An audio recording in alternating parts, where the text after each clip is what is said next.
What's up, guys? My name's Brandon, and welcome back to Apple Weekly. In this episode, we're going to discuss even more iOS 18 and 18.1 features and changes. We're going to talk last-minute iPhone 16 details, an update on next month's Mac-focused event, a very nice addition to Apple Music, a crazy AirTag story, and more. And as always, if you enjoy these Apple Weekly episodes, be sure to give this video a thumbs up. Okay, so this week was a quiet week, as expected. It's the calm before the storm. That's how it is every year, the week before the Apple event. The only software release that we saw this week was visionOS 2 Beta 9. So we did not get the new watchOS beta that was missing from, the other Beta 8s that got released last week, and we did not see any additional iOS 18 software updates this week. We're waiting until the RC, which is coming next week, as we talked about in the previous Apple Weekly episode. But as far as iOS 18 Beta 8 goes, last week I talked about the Facebook dark mode icon, and this was not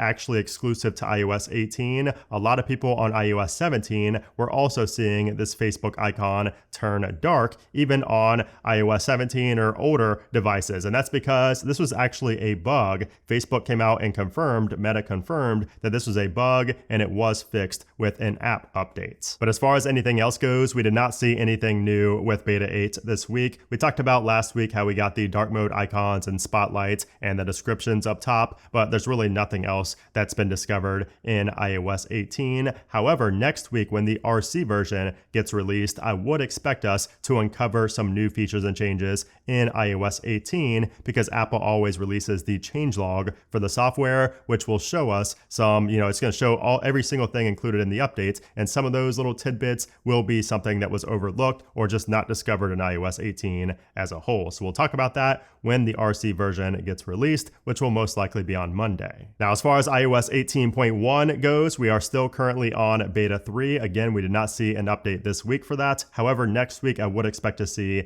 an update. Now, I have to say that the summarize notifications is still my favorite Apple Intelligence feature yet. This feature is so useful when you can see all your notifications on your lock screen just summarized. Like, I get a lot of Discord notifications. If I'm in a group chat with a lot of, notifications, the fact that it will summarize all those notifications from that application is a huge deal. That's really what I think, AI is meant to do. It saves you time and it saves you having to go in there and read everything. I love that. I think it's more useful than cleanup. I think it's more useful than the writing tools because you don't really use those every single day. You know what I mean? But the summarize notifications, I use it literally throughout every single day. So that's been a big deal for me. And I think that a lot of people are going to be really, happy with that, especially if you get an iPhone 16 and you're not able to take advantage of Apple Intelligence just yet. And we did also see a new animation here in Apple Music when you go in or out of a playlist. So a minor change there to the animation. We also did see a new tab bar at the top of the music application for iPadOS 18.1. And speaking of Apple Music, we also got a change this week server side. So if you're on iOS 17 or iOS 18, you will see this. So if you go to the home tab and if you scroll down, you'll see that we have a brand new section here called Find Your Mood. So before we had two different moods under the station for you. It was love and heartbreak right here. So those both showed up under stations for you. But now we have this whole new section for Find Your Mood with 5 additional, moods for stations. So we have focus, we have feel good, we have feeling blue,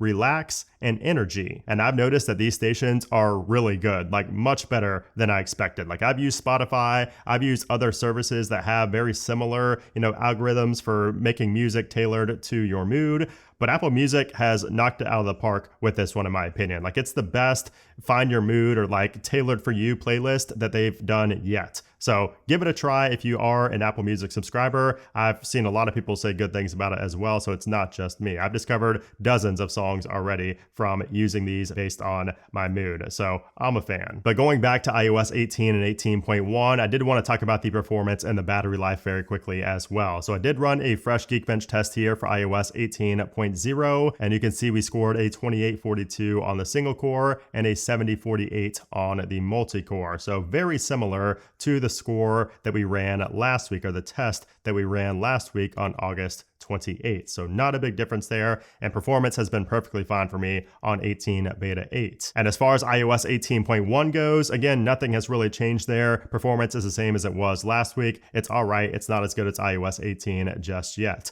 Now, when it comes to battery life, I've noticed that iOS 18.1 beta 3 is not as good as I had hoped for. So iOS 18 beta 8, nothing has changed at all. Battery life is still pretty solid, not as good as iOS 17, but 18.1 beta 3 this past week, I've noticed it's just still pretty much, barely better than beta 2. It's still a little bit better than beta 2, but it's still not even close to iOS 18.0's battery life. So I'm guessing that's all related to Apple Intelligence and the fact that it's kind of a forked version of iOS 18 right now with these added Apple Intelligence features. So hopefully once, iOS 18.1 gets into the later beta stages, we will start to see that battery life improve. And if you're having battery issues on iOS 18 or 18.1, let me know in the comments below. Okay, so now let's talk about what to expect next from Apple. So the next 2 weeks are massive weeks for Apple, the 2 biggest weeks of the year. So next week is the week of September 9th, and on September 9th is when we have the Apple event. So it starts at 1 p.m. Eastern Standard Time, and after that event is when we will see iOS 18 RC get released. So that will be the final version for developers and for public beta testers. So we should see that on Monday the 9th, and then after that we will see the final release of iOS 18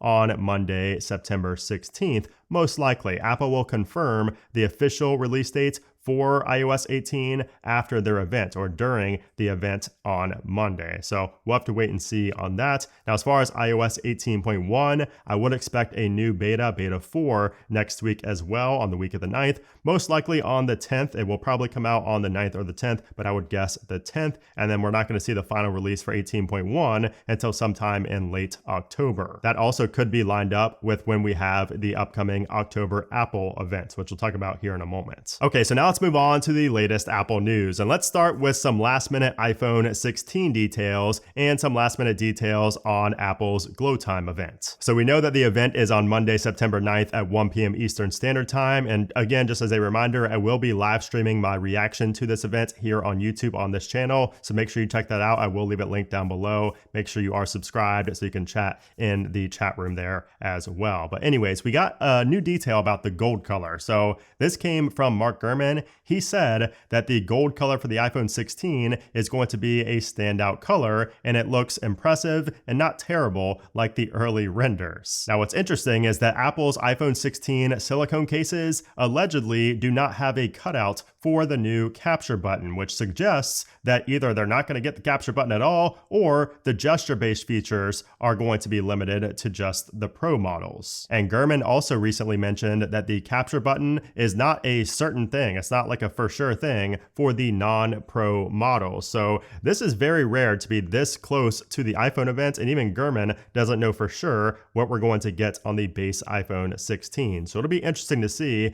what the difference is between the Pro and the regular 16 and 16 Plus when it comes to that capture button. We also saw that the Pro models are now expected to get a 2 terabyte storage option, and also both Pro models are expected to start at 256 gigabytes, not just the Pro Max this year. And just as a side note, Bluetooth 6.0 was also announced this week, but that is not expected to come in the 2024 iPhones. Now, Gurman did also give us some more details on the full color lineup. So he said, while the phones will all look mostly the same as last year, Apple is shaking up its color palette. The Pro models will now come in a gold titanium to replace blue titanium, while the black, white, and natural options will still be available. The non-Pro versions will trade in yellow for white and get new shades of green, pink, and blue. Now, we also heard a report that said that the 16 Pro models are rumored to support 4K 120 FPS video and potentially even 8K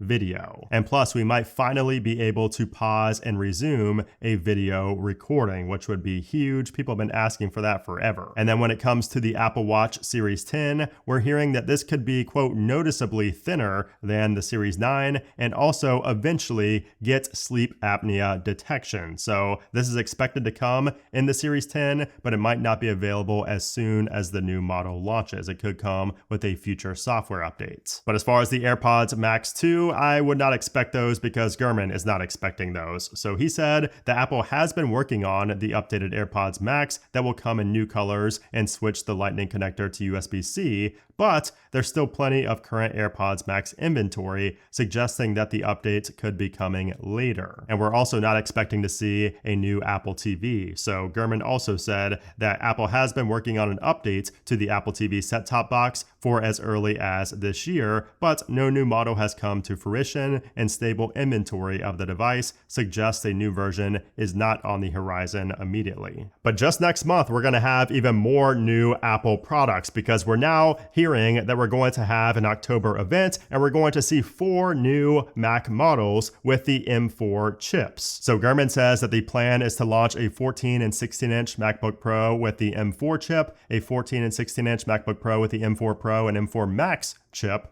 an iMac with M4, and a Mac Mini with M4 and M4 Pro. Now, he said that all of these Macs could come with 16 gigs of RAM as standard, which would be a first for Apple. And while the MacBook Pros and the iMac are just expected to get spec bumps, the Mac Mini is expected to receive a redesign and ditch all of the USB-A ports for USB-C. We're also hearing that it's going to have an internal power supply for the first time, so now you won't have to carry around a separate brick if you're traveling with your Mac Mini. And then in addition to the Macs, Gurman also says to expect a new iPad Mini. So this is likely just going to be a spec bump to get it, supported with Apple Intelligence, but we have not seen a new iPad Mini in a while, so that will be nice. And we just talked about how we're not going to see the AirPods Max at this September event, but we could be seeing new AirPods Max at this October event, which will be nice. I've been waiting for new AirPods Max for a while with USB-C. Now, we're hearing that there's going to be the event in October, but we're not going to see any of the Macs or any of the new products actually get released until November. And then finally, just as tradition, we have another crazy AirTag story. So this time we have a story from a fellow YouTuber. So a creator named Benji, who makes camera-related videos, was out on vacation with his family in Scandinavia. They were renting bikes to get around town, and at one point he had to run back to the apartment because the kids needed to use the restroom.